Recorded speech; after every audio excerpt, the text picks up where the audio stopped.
Bonjour mes amis, aujourd'hui Eric Pérou, est-ce que c'est parce que c'est un moment de blues ou pas, je ne sais pas.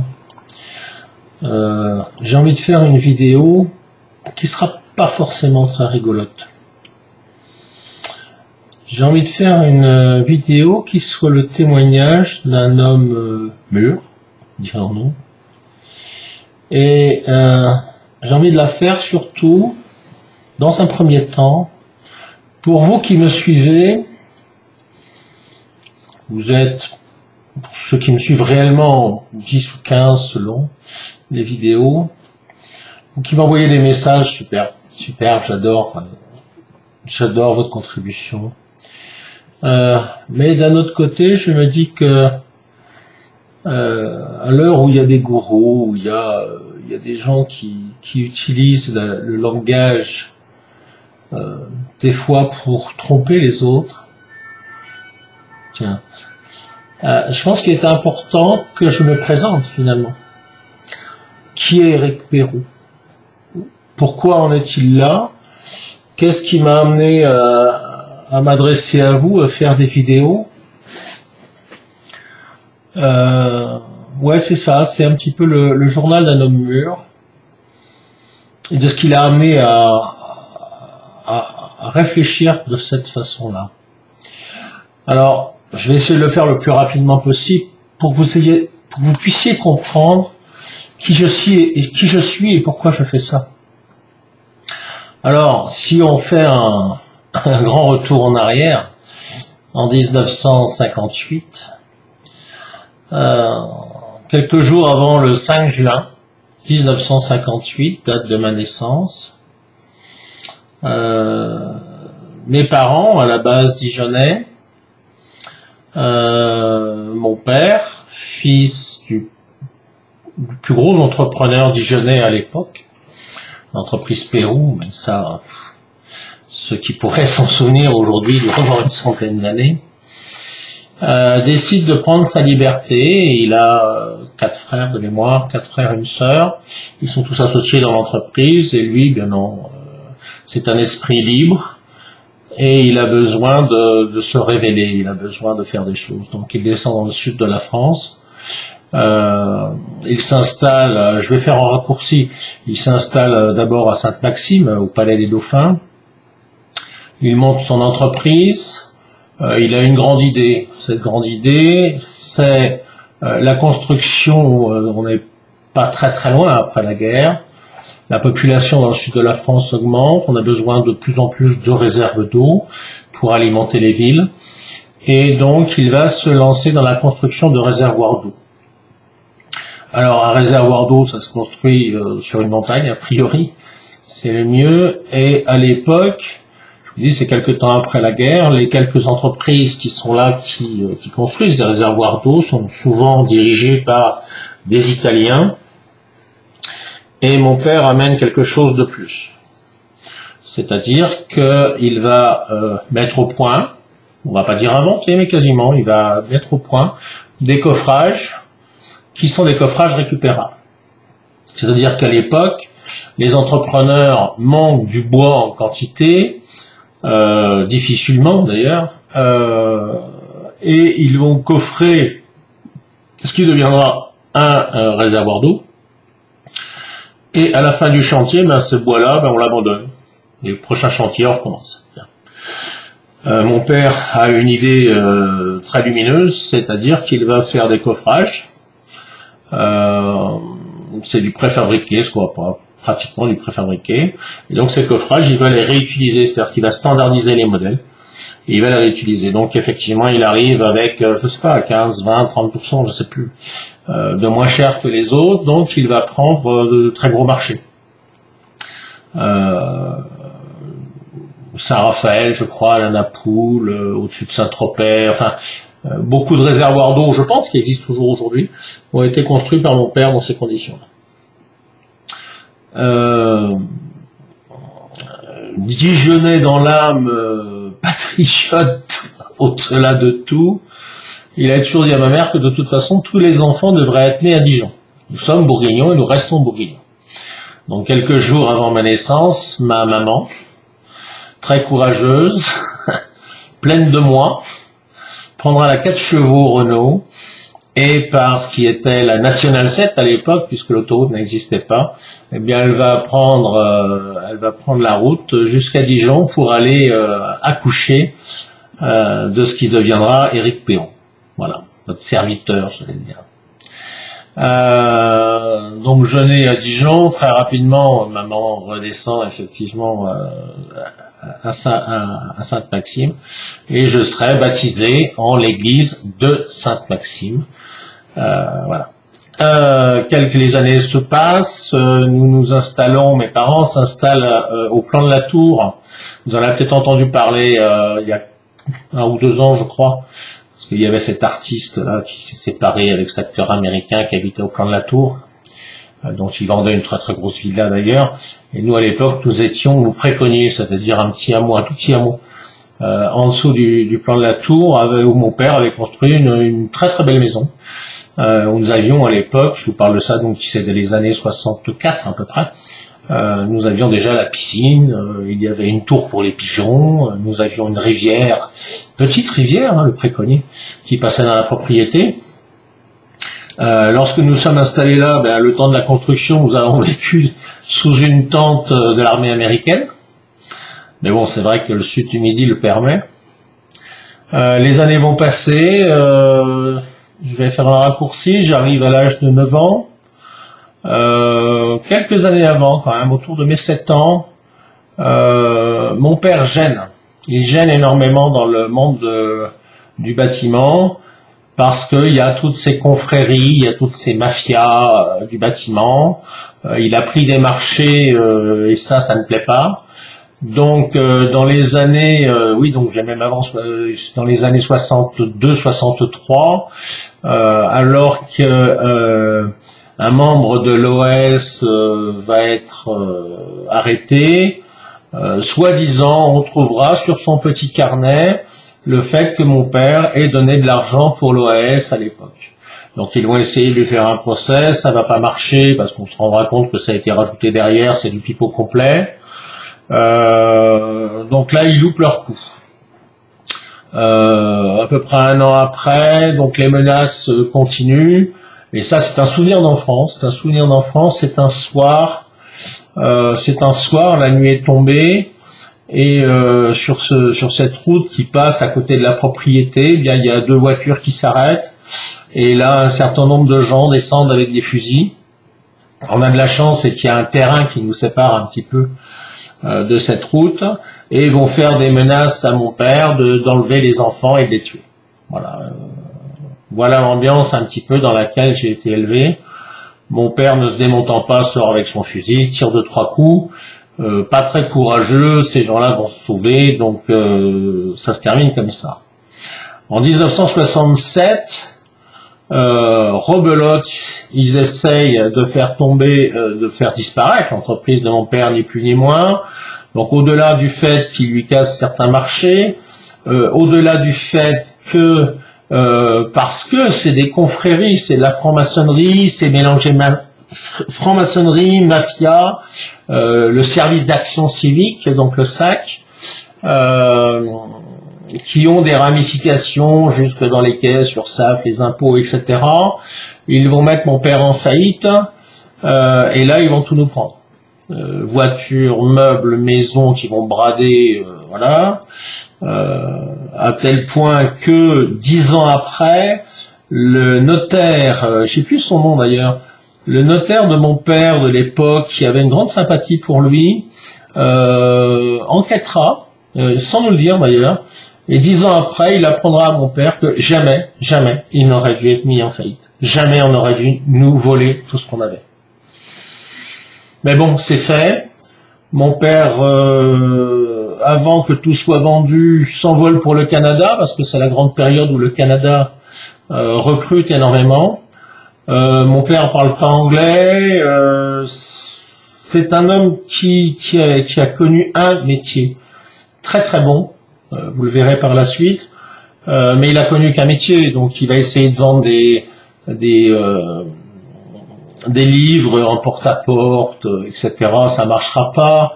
Il se retrouvera à dormir dans des caves, etc.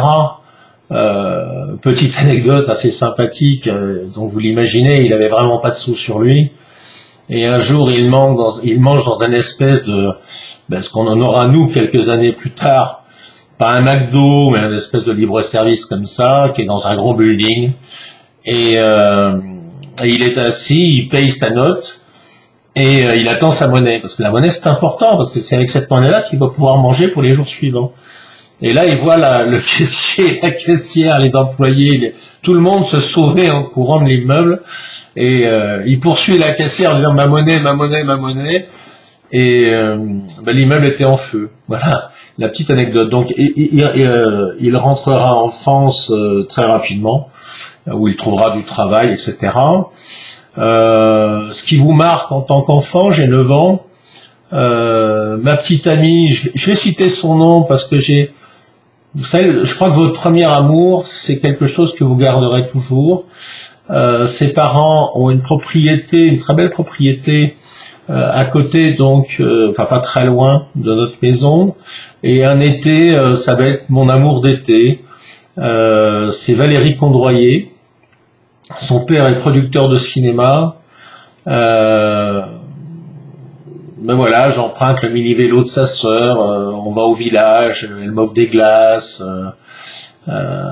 et puis tout ça, ça s'arrête, tout ce rêve s'arrête, parce que tout d'un coup, il faut partir parce que les huissiers sont passés, parce que l'un d'eux, et je ne peux pas lui en vouloir, nous avions un cocker, Utah, et cette chienne avait l'habitude de se mettre sous la roue de la voiture, mais dès qu'on s'approchait de la voiture, elle sortait de la voiture. Et ce jour-là, un huissier, un des derniers huissiers, passe pour relever les meubles, enfin je sais plus quoi, j'ai 9 ans, hein, donc c'est pas simple. Et cet huissier va monter dans cette voiture, et je suis là, je suis devant la voiture, et je ne m'aperçois pas, et je ne suis pas tout seul, que la chienne est sous la roue de la voiture, et il va faire une marche arrière, et sous mes yeux, un enfant de 9 ans, il va écraser ma chienne. Je vous dis ça, c'est encore très très dur, vous voyez, c'était il y a 50 ans pourtant. Et depuis, j'en aurais connu des huissiers, et malgré ça, j'ai toujours bien reçu. Cet homme-là, c'était pas sa faute, je pense que cette chienne avait compris qu'il se passait quelque chose, et ça va peut-être vous paraître bizarre, mais je pense que cette chienne s'est suicidée. Le jour où nous devons partir, donc ma maman est seule avec 4 enfants, j'ai 9 ans, mon petit frère, donc, qui est tout jeune, mon petit frère, je sais plus, d'ailleurs c'est pas bien, je me souviens pas, il doit avoir 3 ans à peu près. Et alors que quelques années avant, pour pas dire quelques mois, les week-ends à la maison, c'était grand méchoui, c'était des Porsche, c'était des Jaguars, c'était des Bentley, des gens du monde, des affaires, qui venaient se baigner dans notre piscine, qui venaient manger les méchouis organisés par nos employés et amis, je dirais, marocains, algériens, des gens extraordinaires dont j'ai déjà parlé. Eh bien, le jour où il faut que nous partions avec ma mère, avec les quelques valises qui nous restent, c'est la couturière de ma mère qui viendra nous chercher et qui nous amènera à la gare. Les autres ont disparu. Ça, c'est des images qui, même 50 ans après, vous ne pouvez pas les oublier. Vous ne pouvez pas les oublier. Et vous comprendrez peut-être l'esprit de mes remarques et le fait que j'attache si peu d'intérêt, du moins à l'argent, pour en avoir eu, et vous le verrez, d'en avoir eu pas trop mal, mais aussi d'avoir vécu en HLM et puis aujourd'hui de vivre petitement mais gentiment et bien. Tous ces gens qui portent beau, tous ces gens qui ont de l'argent énormément, qui croient que la vie c'est ça, je pense qu'ils sont dans l'erreur. Alors, la suite des événements, c'est quoi? C'est là encore, je vais essayer de faire un raccourci parce que c'est plus complexe que cela. Nous vivrons d'abord dans un petit village, dans un tout petit village à quelques kilomètres, quelques 80 kilomètres de Dijon, où mon père a trouvé effectivement, il a trouvé un job déjà, c'est déjà pas mal. Il a loué cette petite maison. Alors bon, c'est pas du double vitrage. Pour le chauffage, c'est juste du poêle à bois. Un poêle à bois. Je vais à l'école dans ce village où c'est la femme du maire qui fait la classe. La classe, c'est genre, je sais plus, c'est 3 ou 4 classes mélangées. Voilà. Donc j'ai 10 ans à peu près.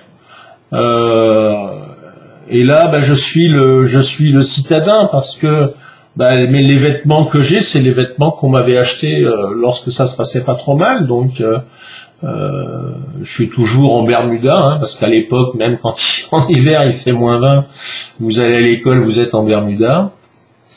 Et là, c'est les sévices corporels. Alors, c'est pas très grave. C'est la règle en fer sur les doigts. Ceux qui ont connu ça, ça n'existe plus aujourd'hui. C'est à genoux devant le tableau, les genoux posés sur une règle métallique. C'est les coups de règle sur les cuisses. Et là, je comprends ce que c'est que d'être l'étranger dans un village français.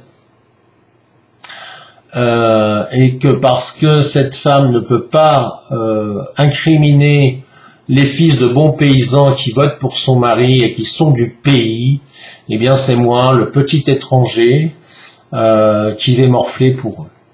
Alors ça encore, c'est très formateur. En bien ou en mal, je sais pas, je pourrais pas vraiment le dire, mais c'est pas forcément des bons souvenirs. C'est le souvenir de mon père, justement, cet hiver-là, qui, montant sur le toit de sa voiture, va décrocher un employé de l'EDF qui devait se faire électrocuter sur une ligne. C'est la mort d'un petit camarade. Il y avait un champ très très pentu et nous faisions de la luge. Et mon petit copain, il a pas su s'arrêter, il a mangé un arbre, il en est mort. Vous voyez, j'ai 10 ans. Donc déjà, par rapport, je pense, à beaucoup d'enfants d'aujourd'hui, je pense que déjà à 10 ans, j'avais vécu beaucoup de choses. Donc les années passent, nous déménageons, mon père trouve un autre boulot, nous allons à Dijon, ensuite il trouve un autre boulot, nous nous retrouvons à Thionville, pour ceux qui connaissent. Nous habitons au 15e étage de la Tour de l'Europe, pour ceux qui connaissent. Là, c'est les jeux dans les anciens camps militaires. C'est se baigner dans la Moselle à la sortie des égouts, des abattoirs. C'est des bons souvenirs. C'est la recherche de grenades d'entraînement dans les camps d'entraînement de l'armée, vers les forts. Et puis nous redéménageons et là nous terminons. Enfin, nous allons dans un HLM. Bon, c'est pas un HLM de 20 étages comme on voit. C'est un HLM, il y a, je sais pas, 4-5 étages. Là, je l'ai aussi raconté. C'est-à-dire que j'arrive là. J'ai gardé ma culture bourgeoise malgré tout, hein, parce qu'on se refait pas. Là, j'ai 11 ans et j'habite dans un quartier. Je vais au CES dans un autre quartier. Le premier jour où j'arrive au CES, j'arrive avec une paire de lunettes Ray-Ban que m'a offert mon parrain, qui est chef de cabine chez Air France, qui était quand même un poste à l'époque très prestigieux. J'arrive aussi avec un attaché-caisse qui n'existe pas en France, où à part quelques chefs d'entreprise et cadres, personne n'a d'attaché-caisse rigide. Là, on va me casser le nez, rien, on va me casser le nez, un coup de boule pour me faucher mes affaires. De là, je décide de faire de la boxe française parce que je décide que plus jamais on me casserait le nez, ce qui effectivement n'arrivera plus jamais. J'explique que, et ça je trouve que c'est important, parce que je pense que beaucoup de gens ne comprennent pas comment on peut devenir une racaille dans un quartier malfamé, je dirais. Eh bien c'est très simple, c'est très très simple de devenir une racaille, parce que moi qui arrive avec toujours pareil, mes bermudas, mes petites chemises, mes petites liquettes bien mises, etc. Dans mon immeuble, les familles sont souvent des migrants, anciens déjà, mais moi mes copains sont là déjà la deuxième génération, d'Italiens, d'Espagnols, de Portugais. Comme je le disais sur une autre vidéo à l'époque, dans mon immeuble, il n'y a pas de Maghrébins ou de fils voilà, il n'y a pas de Maghrébins. Au bahut à côté, il y en a pas, j'en ai pas souvenir du moins. Par contre, il y a des racailles qui sont voilà issus aussi bien de Français dits de souche que de fils de Portugais, d'Italiens, etc. Et ça maillotche, comme on disait à l'époque, ça maillotche grave quand même. Et si vous voulez vivre une vie à peu près tranquille dans des quartiers comme ça, il n'y a pas 50 solutions. Soit vous rejoignez ces groupes de racailles, soit vous ne le faites pas. Si vous ne le faites pas, vous vous faites casser la gueule tous les jours, parce que vous avez beau faire la boxe française, tout ce que vous voulez, si vous tombez à 15 dessus, je vous garantis que vous ferez jamais le poids, hein, et ça c'est dans le film américain qu'on peut le faire. En réalité, vous le faites pas. Donc, qu'est-ce que vous faites? Ben, si vous avez un petit peu, un tant soit peu d'intelligence et de diplomatie, eh bien, vous finirez par vous adapter. Alors, vous adapter, je vous dirais que je n'ai jamais insulté quelqu'un qui passait dans la rue, alors que c'est vrai, il le faisait. J'ai jamais fait de pince-laisse à une fille qui passait dans la rue, alors qu'il le faisait. J'ai jamais volé de moto. À l'époque, c'était des Malaguti, Gitane Testi, etc. Je l'ai jamais fait. Donc, je suis jamais vraiment tombé dans ce système de racaille. Et pourtant, je suis devenu très rapidement le bras droit du chef de clan de mon quartier et le bras droit du chef de clan du quartier où j'allais au bahut, parce que j'avais cassé la gueule à son frère et qui m'avait dit, bah toi au moins t'as des couilles, c'est bien, et voilà. Donc, vous voyez comme quoi on peut quand même y arriver, on peut se démerder. Tombant là-dedans, bon, moi je suis jamais vraiment tombé dans l'esprit racaille, c'est même clair, je suis jamais tombé là-dedans. Une grande chance va se présenter à mon père, c'est de trouver un contrat avec l'EDF pour aller contrôler, en contrôleur de chantier, sur un chantier au Cameroun, à Edea. Et là, mon père donc va partir un petit peu avant nous, on va le rejoindre. Et là, c'est une autre vie. C'est une autre vie. Alors, nous vivons dans une maison en bois des années coloniales. Ce ne sont que des claustras. Il n'y a pas de vitres. Il n'y a pas de climatisation, vous l'imaginez. Mais c'est la vie rêvée. C'est la vie rêvée. Nous sommes partis, ma sœur aînée, elle, est restée en Bourgogne pour suivre ses études. Donc je me retrouve avec ma sœur Linda et mon petit frère Franck. Mon petit frère, il est moins petit maintenant. Et là, nous allons vivre, je vais vivre un peu plus d'un an d'un rêve, parce que nous avons le club à côté, alors avec le tennis, moi j'y joue pas, mais bon, la pétanque, la salle de billard où je prendrai ma première coupe. D'ailleurs, la première coupe que j'ai gagnée dans ma vie, c'était la consolante que j'avais gagnée, hein, mais c'était déjà pas mal, j'étais content. Mais voilà, le problème, c'est que ce qui se passe là, c'est quelques années, je dirais, après la prise d'indépendance du Cameroun.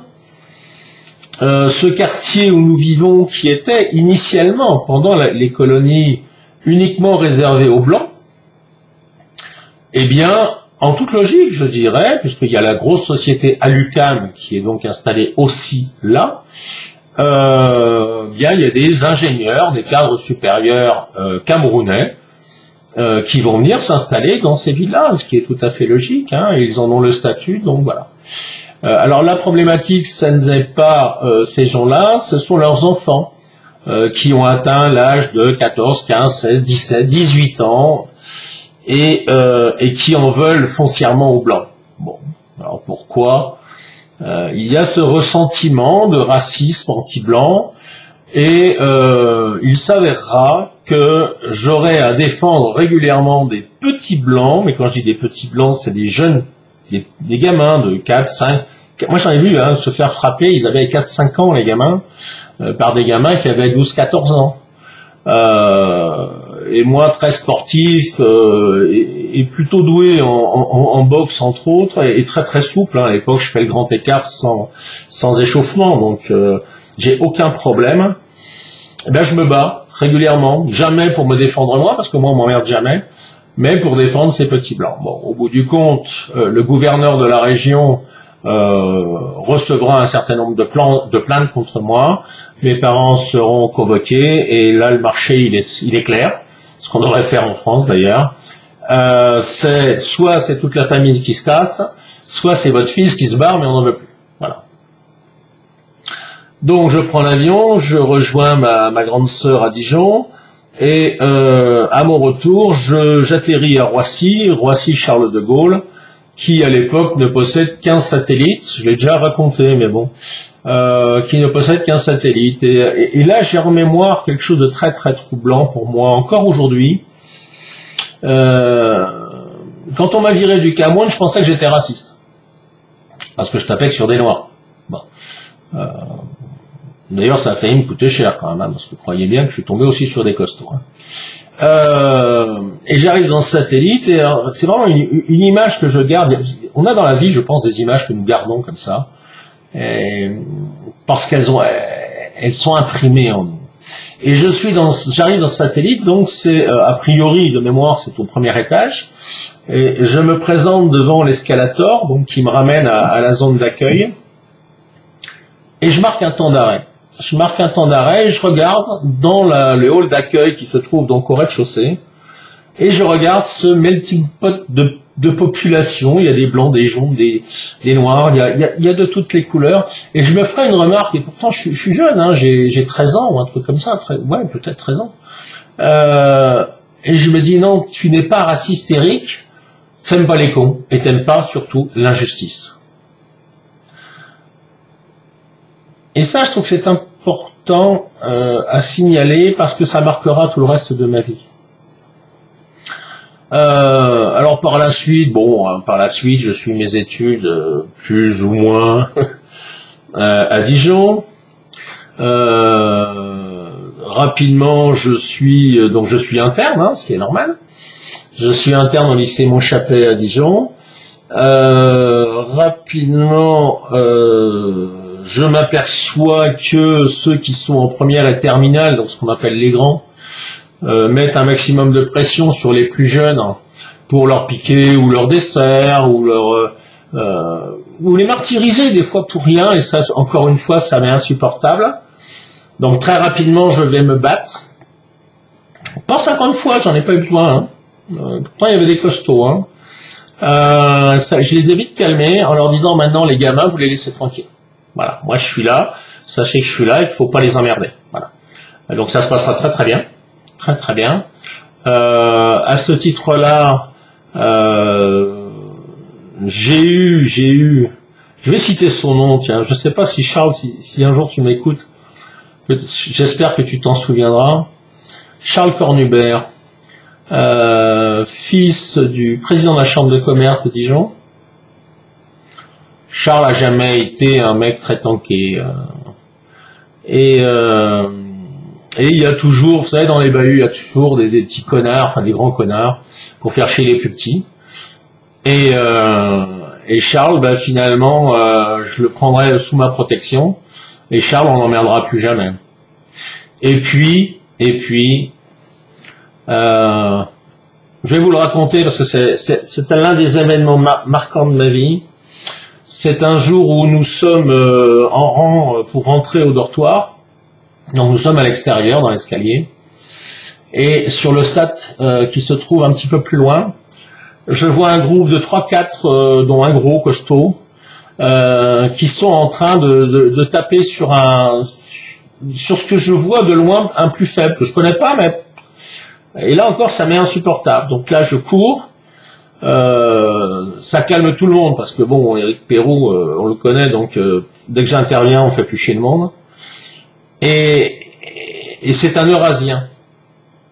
Cet Eurasien, il s'appelait malheureusement Michel Buzard. Michel Buzard, Sa mère était vietnamienne, je crois, son père français, son père était décédé. Il avait perdu un de ses frères, alors apparemment dans un entraînement un peu costaud, qui s'était tué. Et Michel, Michel, il est gros comme une ablette. C'est une ablette, Michel. C'est un garçon adorable. Et Michel, je l'amènerai à mes cours de boxe, et puis de boxe française, et puis je le prendrai sous mon aile, parce que ça a été toute ma vie, ça. C'est mon histoire. Je le prendrai sous mon aile. Et Michel, les années vont passer, on va se perdre un peu de vue, évidemment. Il va continuer, lui. Alors lui, il va se diriger sur les sports de combat, bien sûr, mais à un beaucoup plus haut niveau que moi, et également sur la muscu. Michel, si vous allez, je sais pas si c'est d'ailleurs sur ma chaîne, mais si ça l'est pas, je vais la mettre. Michel, c'est un génie. C'est un génie. À la fin, il va ressembler à Bruce Lee. Il est taillé comme Bruce Lee. Il a la souplesse de Bruce Lee. À tel point qu'il va partir aux États-Unis. C'est la grande époque de Bruce Lee. Donc en plus, il est eurasien. Pensant faire du cinéma, ça se passera pas apparemment comme il le souhaite. Et finalement, il sera viré des États-Unis. Et lorsqu'il rentre en France, il me retrouve à l'époque, je suis en plein entraînement à la CRS 40. Non, j'étais pas CRS, mais j'étais au club de la CRS 40. C'est l'avenue Eiffel, je crois, à Dijon. Et Michel arrive. Et alors les retrouvailles extraordinaires, parce que j'ai pratiquement quitté ce jeune. Je vous dis, il était gros comme une ablette. Là, il est taillé en V. Il est impressionnant. Et on décide de tirer ensemble, comme on dit. Moi en boxe française et lui avec cet art martial qu'il a appris aux États-Unis. Et c'est difficile à expliquer, mais il va me tourner autour, il est à 60 cm du sol. Je sais pas si vous imaginez, replié sur lui-même, il tourne, il vire, etc. Bon, moi c'est facile, boum, boum, boum, gentiment, parce que c'est un entraînement. Et à un moment, je vous garantis, je sais pas si vous avez déjà vu une sauterelle, quand ça bondit, eh bien il a fait ça. Il a bondi, il est redescendu, et quand il est arrivé au sol, il m'a donné un coup, il m'a démonté la cheville, j'ai eu 3 semaines de plâtre. J'ai donc été amené à l'hôpital. Il y avait mon cousin Philippe qui était là d'ailleurs, ce jour-là. J'ai été amené à l'hôpital, et puis la vie va passer. Et puis, bien Michel, je vais avoir de ses nouvelles, qu'est-ce que j'allais dire, 20 ans après, plus de 20 ans après, Michel Buzard, rappelez-vous de ce nom, c'était un homme extraordinaire. C'est un homme qui, et vous le verrez, c'est un homme qui a eu un premier prix à l'espace Cardin. De mémoire, c'était pour un spectacle avec des chevaux. C'est un homme qui s'est retiré 3 ans dans la forêt, seul pendant 3 ans, en autonomie, avec ses chiens. Vous verrez sur le film d'ailleurs avec ses chiens ce qu'il était capable de faire. Il continuait la muscu, il avait été le gardien du chemin du Petit Caillou, pour ceux qui connaissent à Dijon, qui est le terrain des gens du voyage, avec qui j'ai pas mal travaillé et pour qui j'ai beaucoup d'estime d'ailleurs. Et pour ceux qui s'en souviendront, Michel a toujours été quelqu'un de très respecté, parce que très respectable, justement. Alors ça, c'est un peu une parenthèse que je vous faisais. Je voulais vous parler de mon ami, là, parce que ça, c'était un de mes amis, j'en ai pas eu 50, qui ont marqué ma vie. Voilà. Malheureusement, Michel, il y a 8 ans, je crois, à peu près, mon cousin Philippe, qui lui a gardé des contacts avec lui, puisqu'ils font des footings ensemble, etc., me dit, tiens, Michel, voudrait tes coordonnées. Je lui dis, bien sûr, donne mes coordonnées. Donc je rentre en contact avec Michel et je sens tout de suite qu'il va pas bien.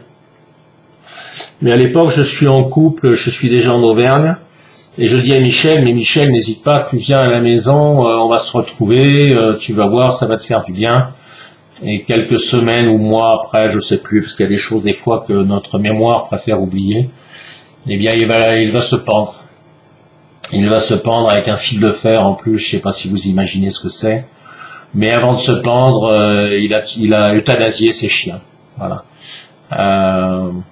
C'est une histoire triste, c'est l'histoire d'une vie, mais c'est l'histoire de la vie de combien de milliers de Français qui sont portés au désespoir, et c'est aussi ce message-là que j'essaye de vous retransmettre, parce que je l'ai vécu, j'ai aussi attenté à ma vie, je vais vous le dire aujourd'hui, parce que peut-être qu'un jour vous l'apprendrez, à ce titre-là, j'ai même été interné 3 fois, ouais, je suis allé chez les fous, mais quelque part, je crois que j'ai toujours été un peu fou.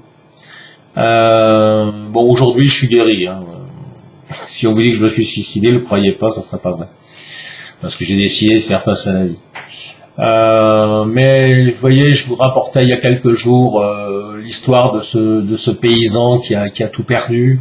Et c'est vrai, quand je pense à ces paysans, quand je pense à ces flics, quand je pense à tous ces gens qui mettent fin à leur vie, tous les ans, ce sont des milliers en France, hein, sachez-le, il faut en être conscient, parce que à aucun moment de leur vie ils n'ont trouvé quelqu'un pour leur tendre la main, pour les écouter. Eh bien, je pense que nous vivons dans une société de merde. Et je vous le redirai d'ailleurs, que nous sommes dans une société de merde, consumériste, on ne pense qu'à consommer. Et ça, pour moi, c'est quelque chose d'impensable.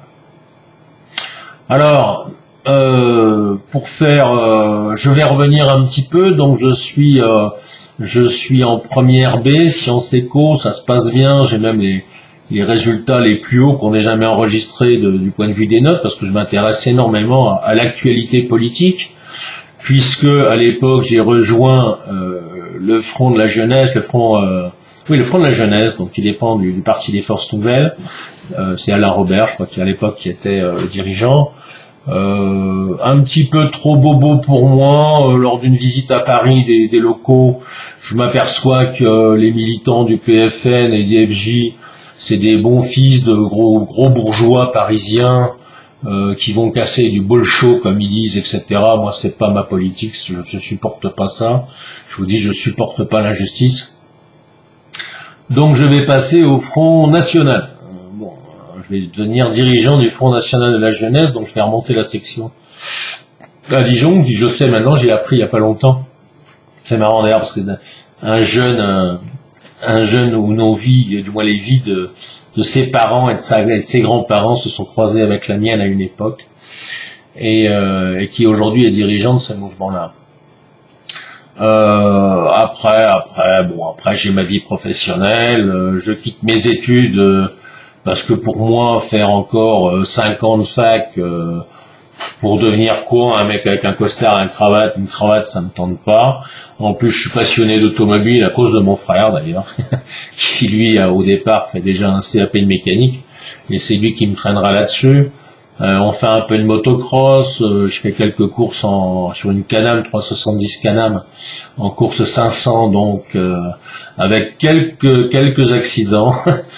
Dont le dernier sur une course sur prairie, où là le chirurgien qui m'avait déjà vu passer pour ma 5e fracture à la main droite, là c'était pas en moto, c'était autre chose, me dit bon écoute, t'as déjà été opéré d'un genou, là le deuxième il est mort, hein, t'as tout le cartilage qui se balade à l'intérieur, donc le motocross c'est fini, donc je passerai à la moto de route et ça me tiendra toute ma vie. Et là j'en ai plus depuis 2 ans parce que j'ai plus les moyens, mais j'ai toujours été motard et sur des grosses cylindrées, et je n'ai jamais goûté l'asphalte. La terre en motocross je l'ai souvent goûté, mais l'asphalte jamais. Donc je ferai ma vie professionnelle. Alors, je la commencerai, je passerai sur les quelques stages de formation où je suis rentré dans des entreprises où on m'a bien pris pour un con et on a essayé de me baiser. Je ferai mon service militaire en tant que sous-officier à la BA 102, donc de Longwy, Dijon-Longwy, qui a été démilitarisé apparemment, j'ai appris ça il y a pas longtemps d'ailleurs, il y a un peu plus d'1 an apparemment, 1 ou 2 ans, je sais plus.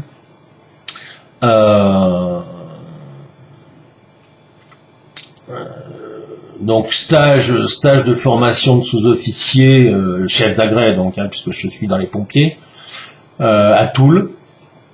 Une base infernale.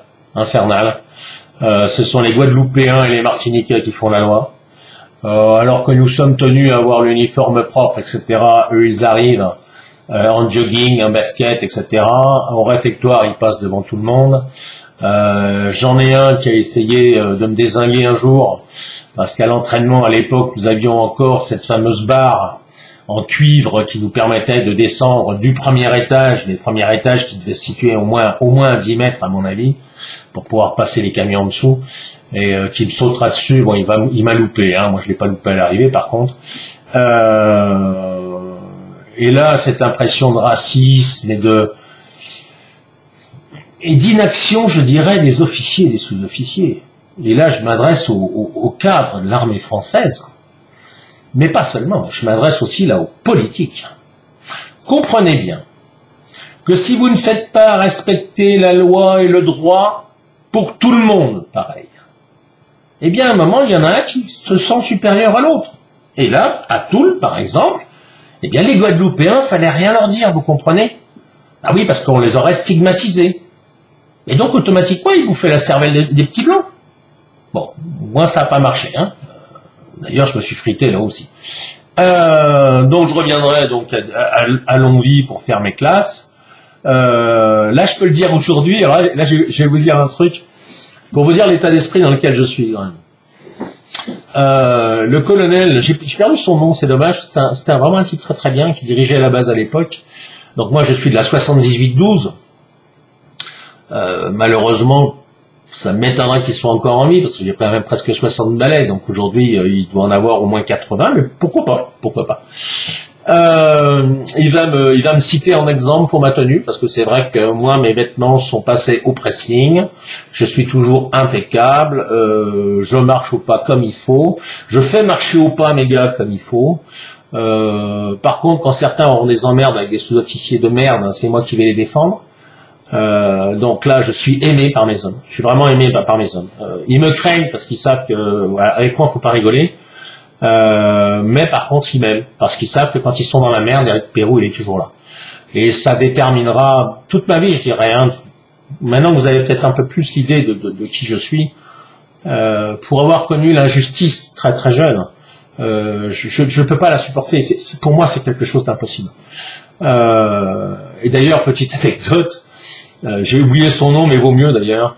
Lorsqu'on est rentré, donc la première fois pour les 3 jours, j'ai vu arriver un espèce de chevelu, bac plus 2, un bon baba cool, bien gauchiste, etc.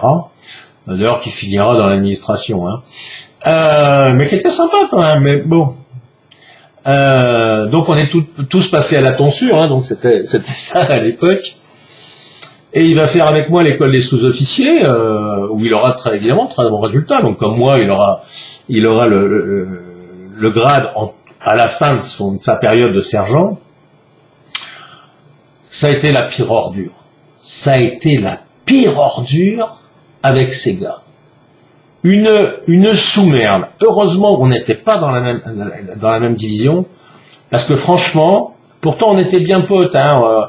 On a fait tout l'ensemble, on a fait plein de choses. Quand il a fallu grimper sur l'échelle et qu'il s'est bloqué au 3e barreau, c'est moi qui l'ai décroché parce que personne n'arrive à le décrocher. Voilà pourquoi j'ai du mal avec les petits gauchistes, voyez. Voilà pourquoi j'ai toujours eu du mal d'ailleurs, avec beaucoup de patrons et de petits patrons, mais pas que de petits patrons, aussi de patrons, issus, je dirais, de ce qu'on appelait à une époque le prolétariat, et qui, une fois qu'ils ont, alors, soit l'armée des galons, soit parce que, quelque part, par le mérite, hein, ils ont monté les échelons, deviendront les pires enculés, il n'y a pas d'autre mot, avec leurs salariés. Voilà, ça je supporte pas, et c'est quelque chose de constant, hein, et je sais pas, si vous faites partie de ces gens-là, sachez que je vous connais, je sais comment vous fonctionnez. Et alors, est-ce que c'est le fait de vouloir mépriser votre passé, et peut-être le passé de vos parents, qui étaient des gens simples, et que tout d'un coup ça vous monte à la tête et que vous vous preniez pour des champions? J'ai envie de vous dire non, vous n'êtes pas des champions. Si vous avez fait une belle carrière, tant mieux pour vous. Mais n'oubliez pas d'où vous venez. Ça m'est insupportable. Ça m'est insupportable. Voilà. Passons là-dessus. J'ai fait une petite coupure, je vais vous dire pourquoi. C'est que je vous parlais tout de suite de la BA 102. Et je vous ai parlé de ce colonel qui était un homme extraordinaire.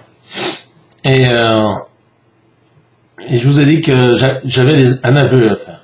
J'avais un aveu à faire. Et mon colonel, je ne sais pas si je l'ai fini général, il faut que je vous avoue une chose. Et là, encore une fois, que ça serve d'enseignement à certains. Comme je vous le disais il y a quelques minutes, j'ai été cité en exemple dans le journal de la base, comme ayant une tenue exemplaire, etc. Mais quelque part, je m'ennuyais. Je m'ennuyais profondément. Moi. Vous savez, un pompier, dans une base d'aviation, il est en mission quand il est sur piste, en attendant de savoir si un mirage va se cracher. Et c'est tout ce qu'il a à faire. Et en plus, quand vous êtes sous-officier, si vous montez une journée plus une nuit, alors une nuit c'est quoi? S'il n'y a pas de vol de nuit, ben, vous allez dormir. Et le lendemain et surlendemain, vous êtes en récupération. Donc, je crois que j'avais compté à une époque en comptant tout, hein, toute ma période militaire, j'avais fait moins de 180 jours sur base. Vous vous rendez compte? Moins de 180 jours sur base. Alors, mon colonel ou mon général, je sais pas, je pense pas que vous écoutiez un jour ce message, mais pour ceux qui l'écouteront, je vais vous expliquer ce que j'ai fait, parce que moi, ça me fait marrer, et qu'aujourd'hui, ben, ça fait, attendez, j'ai 52 ans, donc ça fait 40 ans. Oui, ça fait presque 40 ans. Ça fait 39 ans que j'ai fait cette connerie-là. Ces conneries-là. Et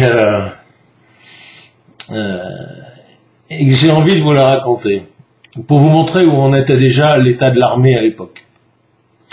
Donc, je suis sous-officier. À l'époque, je suis adjudant, après adjudant-chef. Je deviendrai jamais sergent, d'ailleurs. Et je ne passerai jamais mon permis poids lourd parce que cet adjudant d'enculé qui fait chier mes gars quand il rentre de stage de parachutisme parce qu'il les fait parce que ça lui donne des points sur la retraite et qui est tout le temps en récupération, enfin voilà, et le peu de temps qu'il vient passer ici sur la base, c'est pour emmerder les gars, voilà. Donc je vais me péter avec lui parce que j'ai pas le genre à laisser emmerder mes gars, surtout quand c'est pour rien. Et comme c'est lui qui s'occupe des permis de conduire, effectivement il va me bloquer. Et alors que c'est obligatoire. Un chef d'agrès sous-officier a obligatoirement le permis de poids lourd. Eh bien, il va me barrer et je l'aurai jamais. Alors, ça n'a pas de lien, ce que je vais vous dire, mais quelque part, ça aurait pu avoir un lien.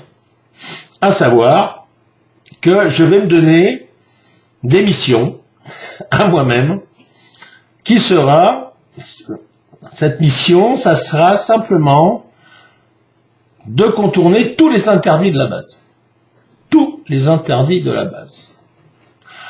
Alors, je me rapproche d'un Dijonais que j'ai connu un peu à l'époque, j'étais videur de boîte, et qui tient le journal de la base, et je me fais accepter très facilement lui, en plus j'ai été cité dans son journal, donc il n'y a aucun souci, et voyant que dans une pièce, une arrière-pièce, on va dire, je vois qu'il y a des boîtes à chaussures avec plein de photos. Et un jour, je lui dis, mais tiens, c'est quoi ces photos? Donc, je regarde un petit peu ce que c'est. Oui, il me dit, touche pas, c'est toutes les photos qui ont été censurées. C'est-à-dire que quand on fait paraître le journal, avant de le faire paraître, on doit présenter au colonel les articles et les photos. Et toutes ces photos-là ont été censurées. Alors, entre autres, pourquoi ces photos de mémoire, hein, je vous dirai pas tout, mais de mémoire, parce que je les retrouve pas. Je pense pas les avoir achetées, mais je les retrouve pas. Et pourtant, je les ai promises à Jacques Klosterman, qui est un homme que j'aime beaucoup, et qui a été lui pilote hein, sur la BA-102. On s'est croisés, hein. On s'est pas rencontrés à l'époque. Mais Jacques, les photos, pour le moment, j'y pense. Hein, je te les ai promises, mais je les retrouve pas. Alors sur ces photos, il y a quoi? Par exemple, il y a des vues sur le tarmac avec des pilotes libyens alors qu'on leur a vendu des Mirages et qui viennent s'entraîner à la BA-102. Donc là, il fallait pas que ça apparaisse parce que ça n'allait pas. Une autre photo de mémoire, c'était des hélicoptères de l'armée allemande. Qu'est-ce qu'ils faisaient là? J'en sais rien. Pourquoi ça a été censuré? Je peux pas vous le dire. Mais ces photos, je vais les voler. J'ai jamais été voleur. Je peux vous jurer sur la tête de ma mère, ce que j'ai de plus précieux. Je n'ai jamais été un voleur. Je ne supporte pas, même le mensonge et le vol, je supporte pas. Mais là, je vais pas les voler. Je vais les détourner finalement pour ne rien en faire d'ailleurs. Hein. Je vais pas les vendre aux Russes. Hein. Mais je vais tourner ces photos. Une autre fois, on a une soute, un espace, un atelier, pardon. On a un atelier missile. Alors l'atelier missile, il est entouré d'un grillage de barbelés, avec un chemin de ronde et un autre grillage de barbelés, donc avec deux portes, avec ce qu'on appelle à l'époque les cocoïs. Les cocoïs, c'est les commandos de l'air. Et un jour, je vais prendre mon courage à deux mains et je vais prendre un vélo. Je prends un extincteur que j'accroche à l'arrière du vélo et j'arrive devant le cocoï. Et il me demande si j'ai mon laissez-passer. Je lui dis, écoutez, non, j'en sais rien. On m'a demandé de venir changer un extincteur parce qu'il paraît que vous avez un extincteur qui est foutu. J'en sais rien. Et ce con, parce que ce con, il me laisse rentrer et je vais me balader. Je suis encore explosé de rire. Je vais me balader dans cet espace missile où, très étonnamment d'ailleurs, parce qu'on est en 78, je vois un technicien, je vois un missile posé sur son support, et un technicien qui a priori déjà, alors je ne sais pas ce que c'était, je n'ai pas pu prendre de photo, vous l'imaginez, apparemment il y a déjà un alors je ne sais pas si c'est un ordinateur portable ou je ne sais pas ce que c'est, et apparemment il est en train de rentrer des données dans le missile. Ça c'est la deuxième mission que je m'étais donnée, donc mission réussie, donc j'étais content. Et puis alors la dernière que je vais vous raconter, et ça effectivement si le colonel m'entend un jour, je pense qu'il s'en souviendra parce que ça n'a pas dû lui arriver souvent dans sa vie. On est en alerte rouge. Alerte rouge sur une base tactique. Je peux vous garantir que c'est du sévère. C'est-à-dire que tous les espaces sont entourés de grillages, de barbelés, de gardes, etc.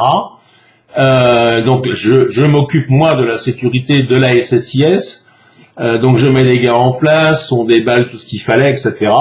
Et puis le souterrain stratégique, hein, attention, souterrain stratégique, hein, l'entrée est pas très loin de là où je me trouve.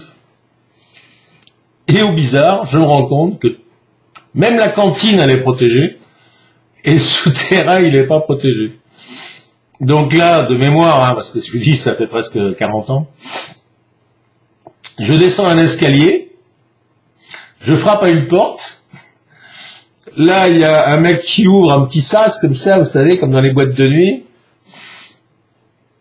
Et je me présente, je dis voilà, caporal-chef Pérou, je suis en responsabilité de la sécurité de la SSIS, et je m'aperçois que votre espace n'est pas sécurisé. Et le mec, tenez-vous bien, comme le cocoï, il va me laisser rentrer. Et je vais commencer à déambuler. Oh, j'ai pas déambulé très loin parce que je suis pas allé jusqu'au bout, parce que ça va pas être très grand. Mais là, vous êtes dans une espèce de couloir qui doit faire, allez, maximum 1 mètre de large, et encore. De chaque côté, vous avez des espèces d'appareils qui clignotent de tous les côtés. Et puis ça grouille là-dedans, hein. Tous les officiers, ils sont là, officiers supérieurs, ils sont là. Qu'est-ce qu'ils font, j'en sais rien, peu importe. Et j'avance dans ce couloir, et là, je tombe face à face avec le colonel, qui me connaît très bien, je vais vous dire pourquoi en plus. C'est comme il m'aimait bien, j'étais le seul appelé à faire du tir avec les officiers, et je crois que c'est ça qui avait fait chier mon adjudant d'ailleurs, c'est que quand j'allais faire du tir avec les officiers, c'est mon adjudant qui ramassait mes douilles. Vous imaginez la honte pour lui. Et là il me dit, Pérou, qu'est-ce que vous faites là? Je dis, mon colonel, et je lui explique. Bon, il m'a dit, ok Pérou, vous pouvez repartir, merci. Et là je l'ai entendu appeler le lieutenant qui était chargé de la sécurité. Je vous explique pas ce qu'il a dû se prendre dans la gueule, le pauvre garçon. Voilà, c'était un aveu que j'avais à faire devant tout le monde, qui me tient, vous voyez, depuis presque 40 ans. Et vous vous rendez compte donc que quand en 1978, vous voyez, quand on parle de l'état de l'armée aujourd'hui, en 1978, un appelé sous-off, pompier, a pu rentrer en alerte rouge dans le souterrain stratégique de la base BA-102. C'est quand même assez dramatique, quoi. Donc quand on nous raconte et je veux bien le croire, l'état de l'armée française à l'heure actuelle, où les militaires sont obligés d'acheter leur propre équipement, j'ai envie de dire, vaut mieux pas qu'il y ait une guerre, parce que de toute façon, ça va faire comme en 39, c'est-à-dire qu'on va se battre à une demi-journée et on va passer 2 jours à courir pour que les Allemands nous rattrapent pas. Alors, est-ce que ça sera les Allemands? J'en sais rien. Pour moi, ça sera plutôt les Américains. Mais ça, c'est une autre histoire. Donc, j'en étais où? Oui, alors j'en étais donc au motocross, machin, etc. Donc, mes premiers boulots, je vous dis, je ferai des stages chez des gens qui ont essayé de me baiser. Moi, dans ces cas-là, je veux dire, c'était clair. Et toute ma vie, c'était ça. C'était je démissionne, ciao, je me casse. J'ai autre chose à faire. De toute façon, j'ai d'autres compétences. Je vais travailler chez Stand 21, chez Yves Morisot. Grand respect à ce monsieur. Grand respect à ce monsieur. Yves Morisot, pour ceux qui le connaissent, c'est un chiant. C'est un chiant. Yves, tu es un chiant.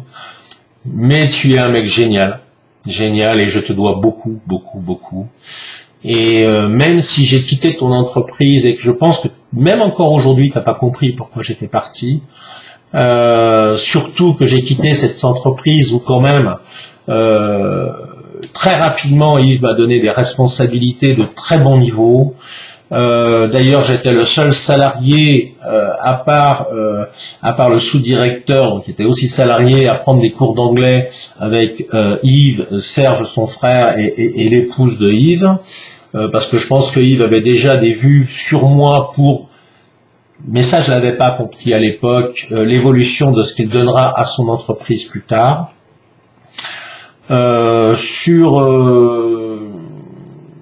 Sur un peu un désaccord, alors que j'ai que 22 ans, hein, je suis un gamin, on me propose de devenir casseur automobile. Alors, je travaille chez Stand 21, je rencontre régulièrement Alain Prost, Jacques Lafitte, je vais même équiper, c'est marrant de se souvenir de ça. Guy Fréquelin avait acheté une Samba cabriolet à son épouse. Et on va l'équiper d'un kit carrosserie anciennement Arvor. Donc Arvor avait été racheté par Stand 21. Là, je vous parle d'un temps, c'est quasiment le temps préhistorique. Et voilà, donc bon, dans les bons souvenirs, moi, d'un garçon charmant, c'était Keke Rosberg, dont le fils court maintenant. Voilà, donc je suis dans ce monde-là lorsqu'on va sur les circuits, que ce soit sur les 24 heures du Mans, ou quand je m'occupe de la commercialisation des espaces publicitaires et des boutiques commerciales sur le cirque Dijon-Prenois pour le Grand Prix de F1. J'ai 22 ans et Yves me fait confiance, et ça vaut de l'or, des gens qui vous ont fait confiance. Et peut-être que toute ma vie, c'est pas que j'aurais regretté de quitter Stand 21, parce que j'ai fait d'autres choses très très intéressantes. Mais je crois que le sentiment que j'ai, c'est peut-être d'avoir déçu un homme qui m'avait fait confiance. Et ça, Yves, si tu m'écoutes, ça m'étonnerait que tu m'écoutes un jour. Mais je te dois beaucoup. Et je t'aime beaucoup. Voilà. Donc, comme je viens de vous dire, je vais partir et je suis embauché dans une grosse case, c'est la plus grosse case de Dijon et je pense que du coin. Où là le patron m'a dit, bon Eric, on a besoin de mecs comme toi, de mecs couillus, de mecs qui en veulent, etc. Je vais monter des magasins, une chaîne de magasins sur la France qui s'appellera Carambolage. Si tu rentres chez moi, ça sera pour devenir responsable d'un magasin donc sur Nîmes. Par contre, il faut que tu apprennes le métier, parce que le métier de la casse, c'est un métier, même si tu connais un peu d'automobile, la casse c'est autre chose. Donc effectivement, je vais démarrer à Messigny-Ventoux en plein hiver, et je vous garantis que cet hiver-là, il a fait froid, c'était une horreur. Et ben, j'ai commencé en habit pourri, dans la neige, à démonter des pièces sur des voitures. Et je me souviendrai toujours de ce putain de moyeu de Citroën DS que je devais démonter, où je me suis explosé les mains, explosé en sang j'étais. Et en pleurs, j'étais, mais je l'ai eu ce putain de moyeu. Voilà. Je sais pas si tout ça vous intéressera, mais peut-être que ça sera fait, ce film, peut-être qu'il sera fait pour mes filles ou peut-être pour mes petits enfants, je sais pas. J'y arriverai pas jusqu'à dire que c'est un testament, mais j'avais envie de vous raconter ça pour que vous puissiez comprendre pourquoi Éric Perrault, quand il fait des commentaires, comme j'en ai fait un ce matin pour défendre Emmanuel Macron, je pense que ça va étonner beaucoup de gens, mais je suis pour la justice. Voilà, je supporte pas. Ouais, c'est bizarre parce que je me prétends national-socialiste et je supporte pas les extrémistes. Vous comprenez quelque chose, vous? Même moi, j'ai du mal. Donc, pour suivre, je vais descendre effectivement dans le sud, donc à Nîmes. Parce qu'au bout de 6 mois, il va me dire, bon, bah écoute, maintenant tu te démerdes bien, tu manies bien les outils, tu manies bien les hommes, tu es capable de déterminer un prix de vente, tu es capable de tenir une comptabilité, donc je vais descendre là. Là, sur cette époque carambolage à Nîmes, qui a été une très belle époque, hein, où j'ai commencé à courir en autocross, etc., où j'ai tenu ce magasin qui gagnait de l'argent, et où j'ai beaucoup travaillé, et là, je vous garantis qu'on n'était vraiment pas aux 35 heures, mais par contre, dans la mesure où vous aimez votre travail, où vous y mettez du cœur, que vous fassiez 60 heures par semaine, c'est vraiment pas un problème. Là, je trouverai femme. Je trouverai femme. Ce qui deviendra mon épouse a déjà une petite adorable qui a à l'époque 3 ans, Julie. Lorsque je demande la main de mon épouse, je lui dis à une condition, dans la mesure où Julie n'a pas été reconnue par son géniteur, et dans la mesure où je veux que nous formions une vraie famille, je te propose d'adopter Julie et qu'elle devienne ma fille. Voilà. Donc je me marie, j'ai une très belle image de cette gamine de 3 ans qui comprend les choses quelque part, mais qui les comprend sans les comprendre. Le regard de cet enfant sur moi, où tout d'un coup cet homme de 1m85 quand même, parce que je suis pas un petit gabarit, et qui devient son papa, l'église, la famille, c'est très émouvant, c'est très très beau, ce sont d'excellents souvenirs. Et Julie, après il y aura Charlotte, nous aurons une deuxième fille, Charlotte. Et Julie, elle est dans mon cœur, comme Charlotte est dans mon cœur. Excusez-moi, elle est ma fille. Et même si quelque part elle m'a un peu renié, mais c'est plus complexe, je sais pas si je vous en parlerai aujourd'hui. Non, je l'ai jamais frappé. Si, je crois qu'un jour j'ai mis une gifle. Mais non, je l'ai jamais violé. Non, je l'ai jamais martyrisé. Oui, je lui ai toujours dit, ma chérie, je t'aime.